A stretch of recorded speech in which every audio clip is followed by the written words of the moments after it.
Hey, everybody, this is Marcia Riner with Profit with a Plan podcast. I have a treat for you today. My guest is Jason Pearl, and we're going to be talking about how to get to be the leader that the people want to follow. And these are the people, whether they're your business clients or your team, but be that leader. And it's so important to be that leader. So join us on Profit with a Plan podcast.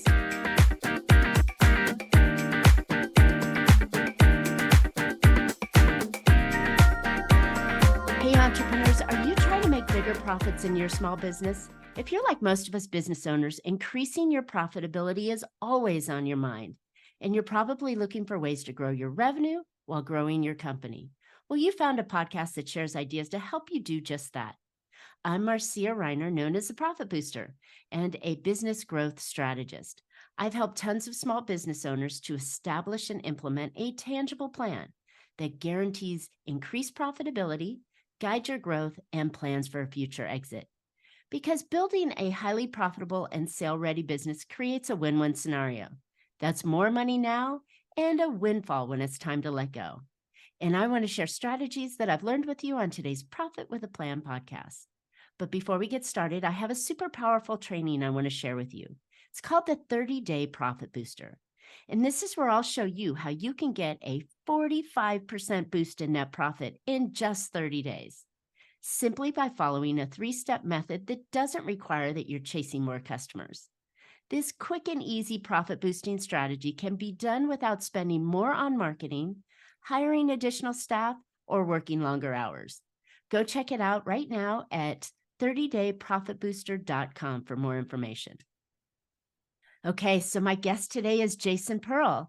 He's the founder and CEO of Nacre Consulting, one of the nation's top growth leaders specializing in small to medium-sized businesses from startup to acquisition. Using his heart-centered approach to life, leadership, and business, Jason helps some of the fastest-growing companies in the industry generate more than $100 million in revenue over his past 36 months. For more than 2 decades, leaders have put their trust in Jason's expertise to get the most out of management and revenue-generating teams. His secret is focusing on not just the dollars generated, but the people behind the scenes who are producing the results. His signature approach aligns each person's head, heart, and house with which can help harness the power of outproduction or outproducing the competition. As a growth partner, Jason's approachable style is genuine. Interest in helping leaders and business owners succeed are unmatched. Deeply rooted in faith, family, and multi-generational entrepreneurship, Jason proudly enjoys life with his wife and 2 daughters in Lockport, New York.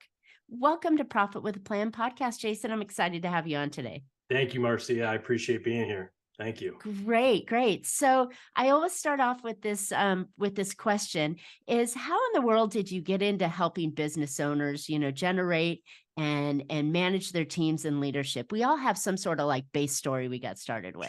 Sure. So I am a product of 2 self-employed parents that at an early age, so they were entrepreneurs before it's cool to say you're an entrepreneur like it is today, right? So they both started businesses together in the early 70s, and still in their age of the early 70s right now, they are still operating their own businesses. So Right business on. ownership is something that I grew up with, and I've continued to do. Now, I took a break and went corporate post-college up until about 7 years ago, but I always knew my call was to help other business owners and get back to my roots of entrepreneurship. So that's kind of how I got here.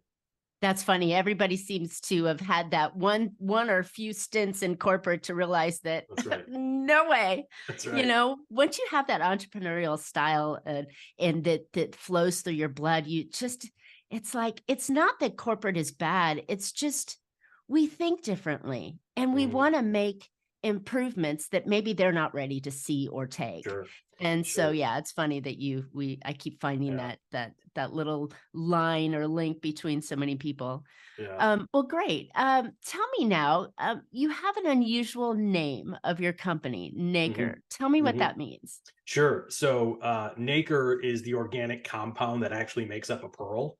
So when I was considering starting my consulting firm, I always intended to have a boutique firm, but I never intended to just be a solopreneur, because I knew that if I really was on mission to help the small and medium-sized business kind of market, I was going to need a clone of myself, or multiple clones. So not everyone loves working for someone's name, right? So they prefer to maybe work for like more of a corporate name, I guess you would say. So Nacre Consulting still is associated with my last name, which is Pearl, but it's something that's just not my name. So that was kind of where in the beginning I said, all right, and I'm super glad I did, because I now have 4 other consultants that work with me, and I think they enjoy just having that brand name.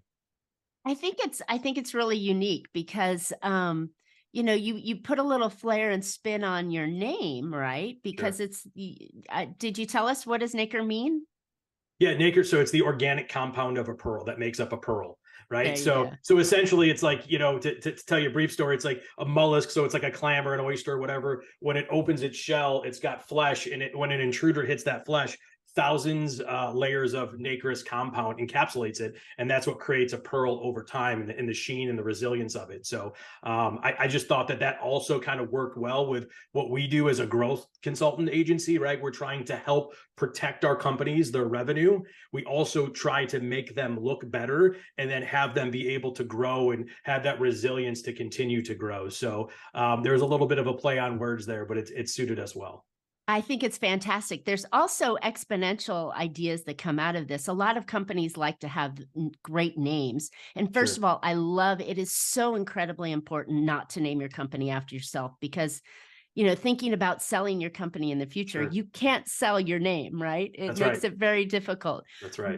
But then a lot of companies will come in and go diamond or titanium, or all Mhm. these metals and gems. Well, you also took a gem, which is your last name, Yeah. and added it to that flair there as well. So Yeah. Thank I you. like that little play on it. So very Yeah. creative and well done. Thank you. Thank you. Thank you. Great.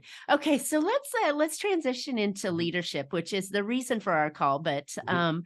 I think it's really important because right now the world is changing so Mhm. much in the entrepreneurial space that we really need to find a way to lead our teams in a more productive way, in a more encouraging way, especially when there's so many folks that are working from home and Mhm. working from offsite, and the choices are almost in the employee's lane as Right. to whether they want to come work for your company. Of course. So that's why I wanted to have you on today, is kind of talk about different ways that you can lead your company and get your team to truly follow you. So when we talk about that, what are some of the key things or problems that today's employees are facing that makes it difficult for a leader to lead? Sure. Well, I think if you could go up and you can go down, right? So if you go up to the leaders of the organization, that those that run it, whether it be the board or the C-suite, and then you go down to the employees and the ground level employees, everybody wants to grow. They want to grow the fastest, most efficient way and make the most money, right? And everyone has a different idea of how to do that. But Mm, oftentimes, where I see businesses improperly try to grow is when they take their people, which is their human capital, right?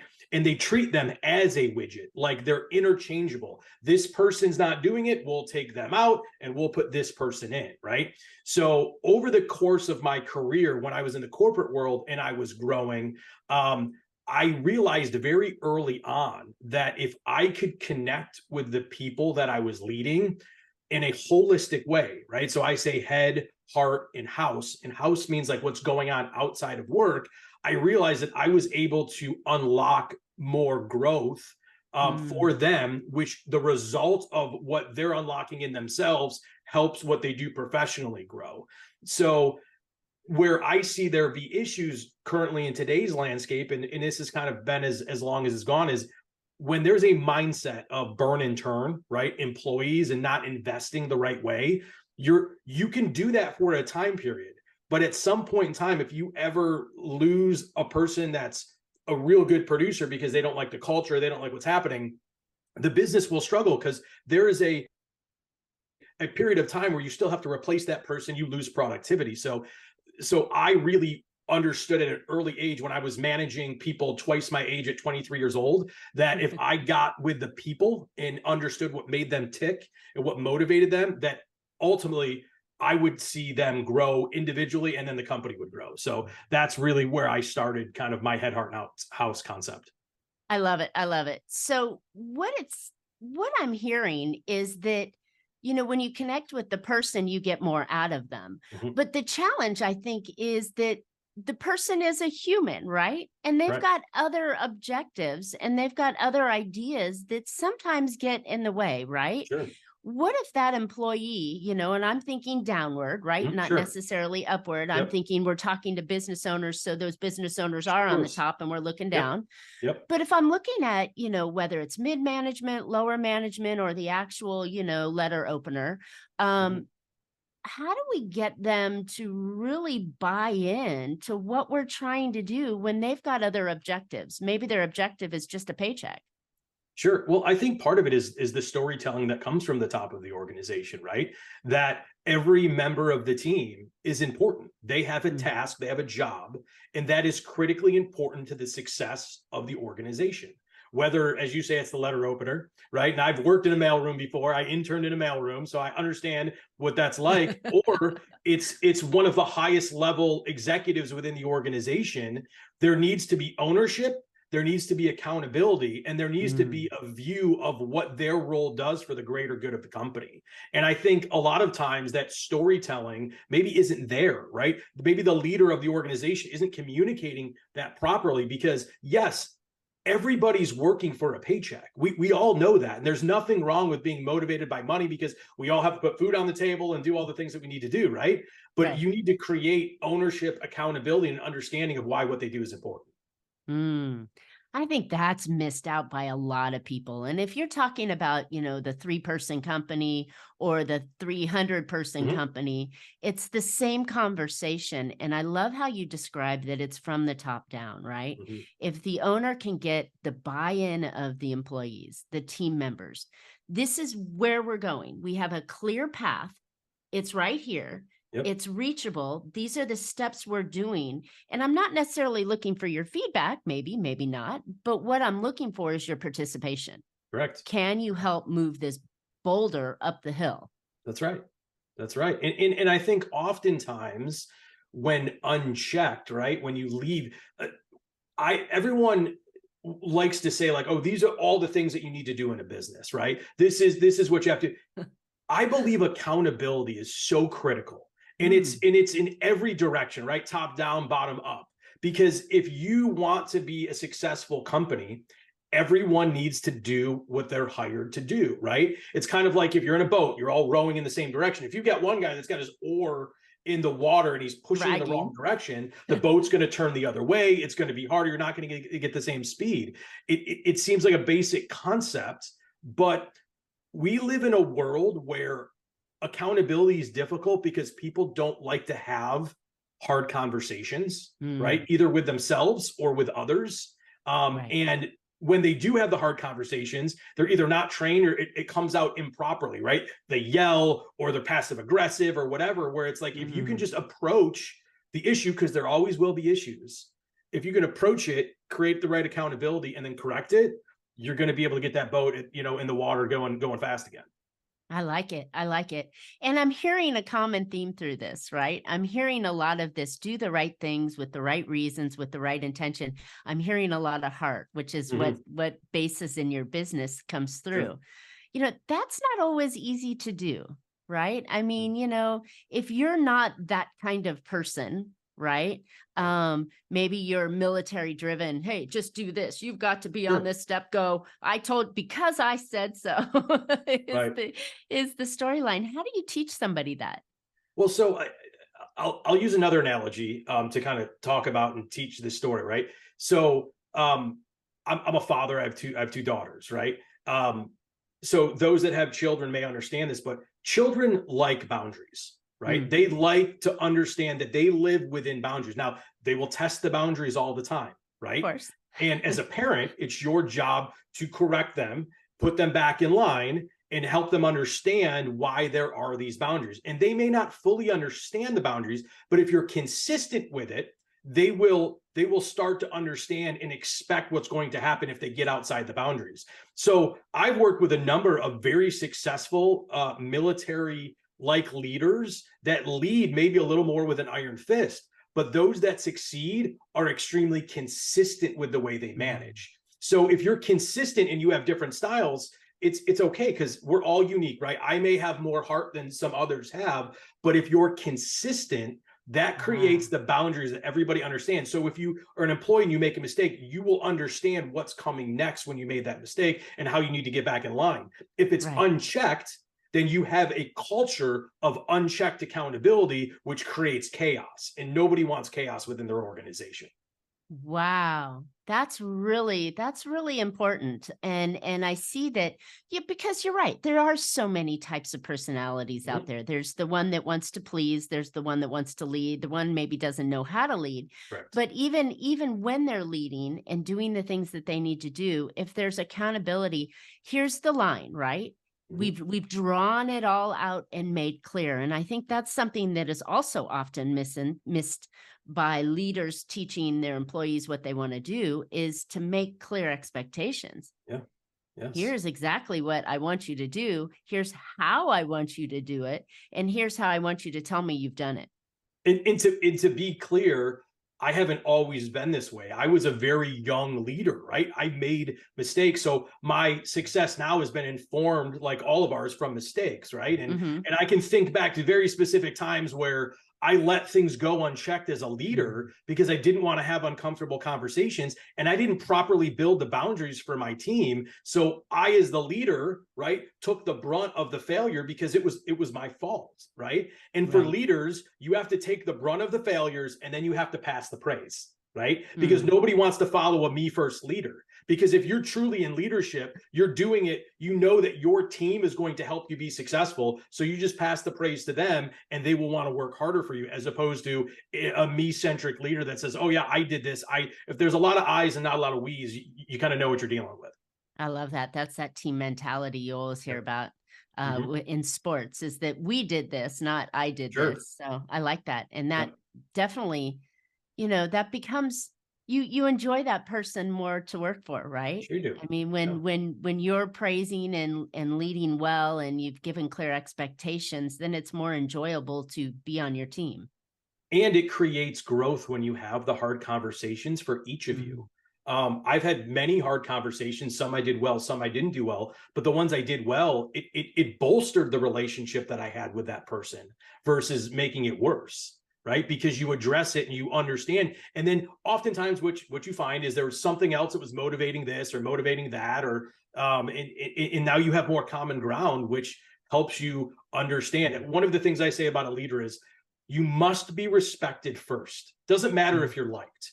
Respect is critical, right? Because if you're not respected, all else goes out the door. They're not going to listen to you if they don't respect you, right? They don't have to like you, right? They shouldn't hate you, but they don't have to like you. So respect comes from doing what you say you're going to do. Correct. And setting what your the path is out there, right? I mean, it's not that you enjoy me or you think I'm a bigger, better person.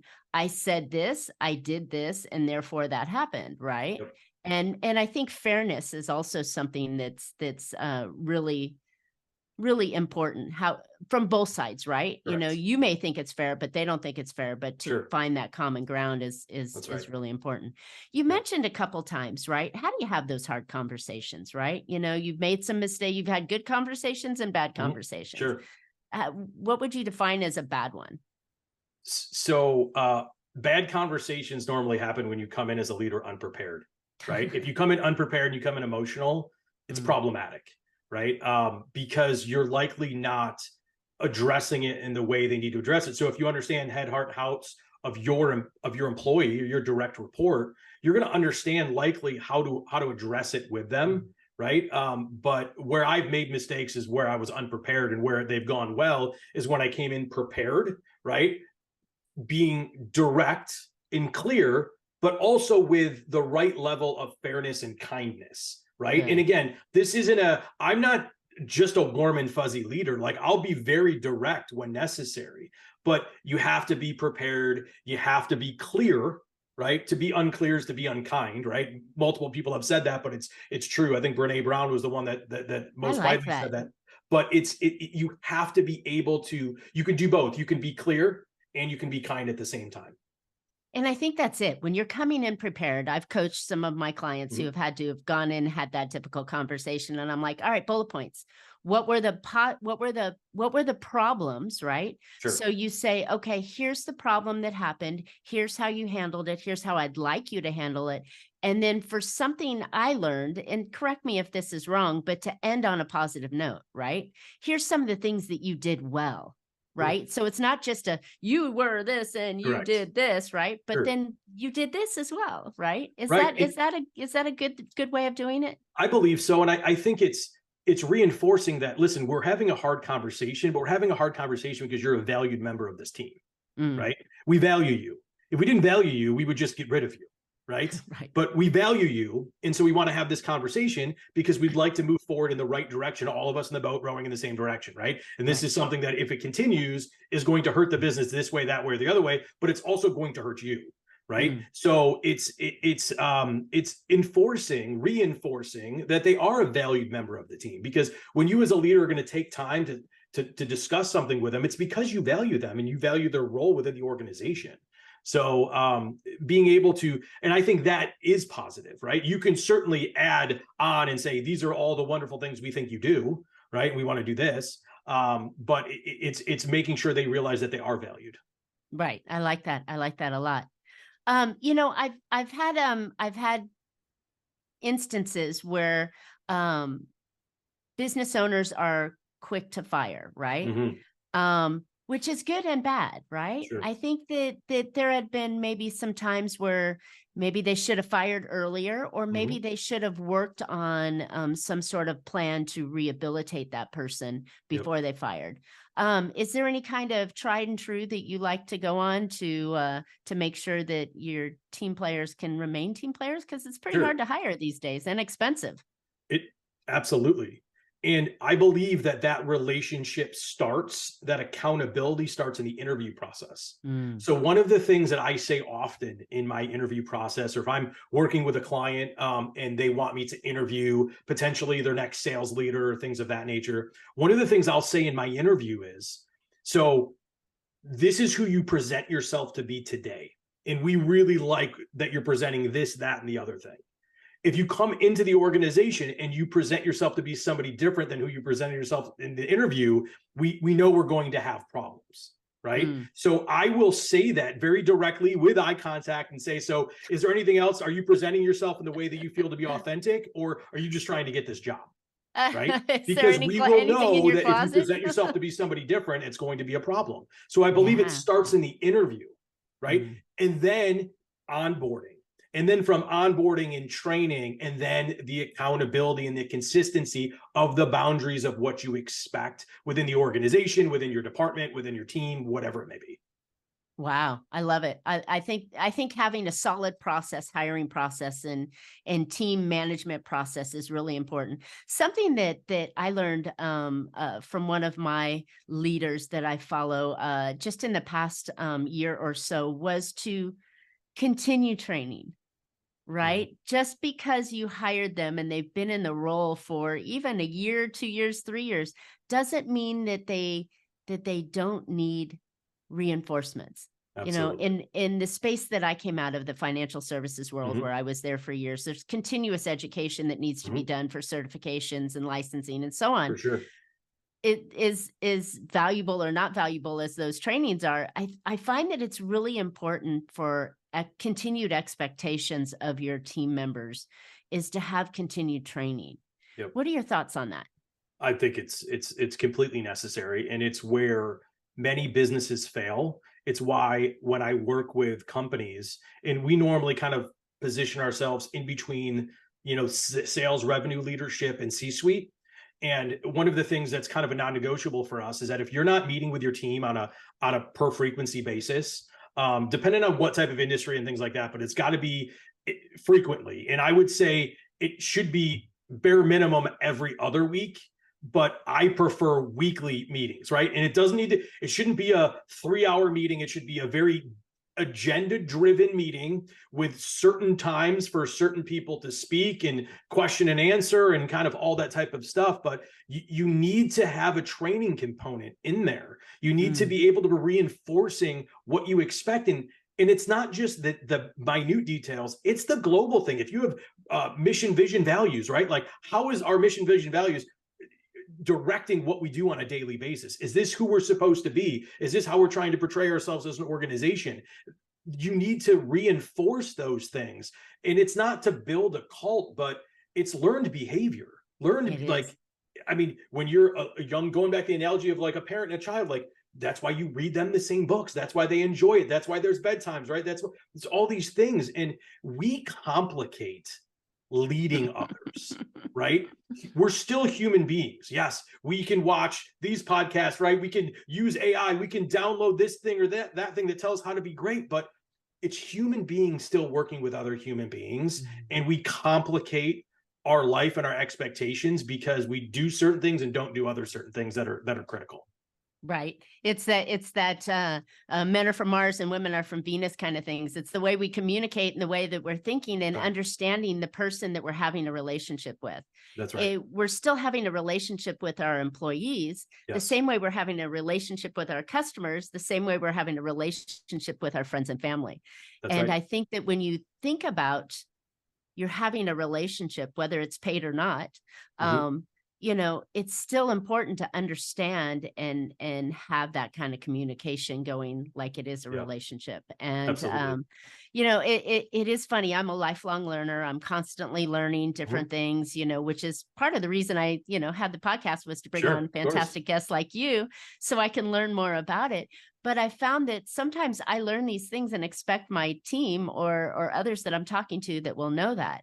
And it's like, they haven't, unless they're lifelong learners. So then, you know, it becomes that sharing thing. And I think that we as leaders need to do that constantly and have some sort of ongoing education within the ranks of our company to keep things fresh, you know, and creative and how can we improve processes and make your job easier and make our customer service better and make our payroll better and make our profitability better. And it's all done by learning and improving and innovating constantly. That's right. And I think that's important for your teamwork to get them to follow you. So speaking of following, what are some of the best characteristics that you find or traits that you find make for great leaders? Sure. So in one of the free resources that is available for download on my website that I'll talk about in a little bit, I go over kind of the 6 traits that I think all great leaders have. And they kind of go as follows. Like, number 1 is the ability to innovate and adapt. Right. What you were just talking about. What you did previously isn't always what's going to get you to the next level. Right. I do understand that there are certain kind of foundational playbooks that you can run to get to a certain spot, but we live in an ever-changing world and the ability to adapt and innovate is so critical, right? Super fast-changing world these days. Absolutely. Absolutely. So the next thing I think the great leaders understand, regardless of industry, what their product market fit is, right? What are the problems in the industry they're in? What solutions are offered, and how does your product speak to those issues or that pain that is caused within the industry that you're in? And great leaders understand that. And to use a word that sometimes seems weird, they exploit it, right? They talk about it all the time. They use it as kind of the aha moment. You know, you have this problem. This is why you're saying you have this problem. Okay, you just shared this. This is why this makes sense, right? And you have to kind of talk about that. The next is kind of outside of the box thinking, right?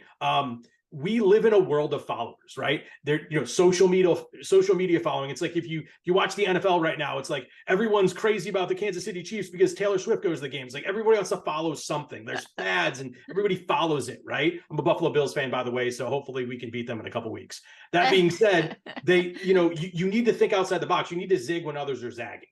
Right. And the great leaders do that because they don't get comfortable in what they know is working. They're consistently trying to make sure that they're ahead of the curve. Right. The 4th is making decisions quickly that are informed decisions right? So they can act quickly. So I'm a big North Star metric guy. So I think that businesses oftentimes overdo the amount of KPIs that they track and what they look at. So they're lost in a sea of data and KPIs, but they don't know, is the company doing well or they're doing bad? And I know that's something that you do very well within your organization and the clients that you work with. So you need to be able to understand what are the 2 or 3 main things, North Star metrics, that is going to make our company successful. And you need to make sure that you can make decisions on that quickly. And then the final 2 are, you need to make sure you employ free thinking, capable team members, right? That have the ability to make decisions for the business without you, because leaders bottleneck all the time. They bottleneck it because they want to feel like they want to control everything. Hire good people, train them the right way, make sure they know what you want out of them, and then let them make the decisions. You will watch your business go the way you want it to go. Ooh, right? Great insight on that one. Yeah. And then finally, it's pass the praise, right? The great leaders that I know and that I've worked with and that I follow, right? They pass the praise. They realize what they're doing is bigger than themselves. They realize that there's team members that are creating these wonderful ideas, this wonderful innovation, and you need to pass the praise. Ultimately, if your team gets credit, you're going to get credit, right? At some point in time, but pass the praise so that they feel value, they feel seen, and they're going to work harder for you. You want to watch somebody run through the wall for you, professionally, highlight them. Even if it's something you did, highlight them, right? And you're going to see growth happen. I like that. Yeah. And you cannot grow without people. Absolutely. There's never been in any business that I know, and please somebody, comment in the podcast today if I'm wrong, but there's never been a business that has grown significantly with one person. It's always required a team, and to have a team, you have to lead. And I think that's really an important skill set, and it's a learned skill set. Yes. There's natural born leaders, but for the most of us, it's a learned skill set, and understanding the human side of it, as you brought out, Absolutely. the heart and the head and the house that they have. And when you can understand that, you can get more from your team out of that, and help you grow your business, because they're driving it for you. That's right. They're the gas. They're the gas in the engine. I love it. That's right. Cool stuff. That's right. All right, Jason, this has been a really nice conversation. I love it. You've shared some really good, juicy tips. You've gotten some, my idea here was to really get the leaders to think that, how can I be a better leader? Because Absolutely. You're not alone out there. Where can listeners find out more about you and Nacre Consulting? Yep. So best way to do it is go to nacreconsulting.com/leadership. That's going to take you to my 5-day free email course. It's how to be a more inspiring leader in 5 days. And some of the nuggets that we just talked about, the 6 traits of successful leaders, that's in there. Each day comes with an accompanying template, right? So it's a free template as well that you get. So the first one is a 30-day leadership journal prompt. So if you want to be a better leader, every day there's a prompt to kind of ask you about how you can be a better leader. Then there's an action plan roadmap if things are going wrong. There's a problem identification worksheet that I've got included in that. There's an AI sales prompt. And then with this, there's an interview guide for trying to hire new leaders, right? And it connects to the 6 traits of all really good leaders. So it takes those 6 traits and creates an interview guide that you can use in your business if you're looking to hire the next leader. I love it. That is so valuable, and something that I don't think the listeners may have caught. This is an email sent to you. So it's not like you have to take time away from your business to go sit on a training or call. This is all just delivered to your inbox, and you can get to it hopefully earlier rather than later. 5 days for 5 minutes or less, you'll get all of this, and it's completely free. So fantastic. I love it. I'm going to go sign up for that as soon as we get off this call. This is awesome. Wow. Thank you so much for that, Jason. I know that it's super valuable. And listeners, wow. Did you find a couple ideas to put into your business that'll help you be more profitable? Oh my gosh, of course you did. I know I've got a list of them right here, and go get Jason's download to help you factor a new way of leading into your company. All right. As I mentioned before, how would you like to boost your net profitability by 45% in just 30 days? Don't think it's possible? Of course it is, or I wouldn't be telling you about it. Go check out my new training called the 30-Day Profit Booster. Remember, this quick and easy profit boosting strategy can be done without spending more money on marketing, hiring additional staff, or working longer hours. Go get more information at 30dayprofitbooster.com. All right. Well, Jason and I would love to hear your leadership, maybe your success stories, the things that you took away from this podcast call. Tell us what nugget you got in the chat, and we would love to hear your feedback on that. And while you're at it, subscribe. You don't want to miss next podcast and future shows. So as always, you can catch Profit with a Plan on any of your favorite podcast players. We're looking forward to more great profitable information on next week's show. So until then, make your plans and profit. Thanks so much, Jason. Thank you.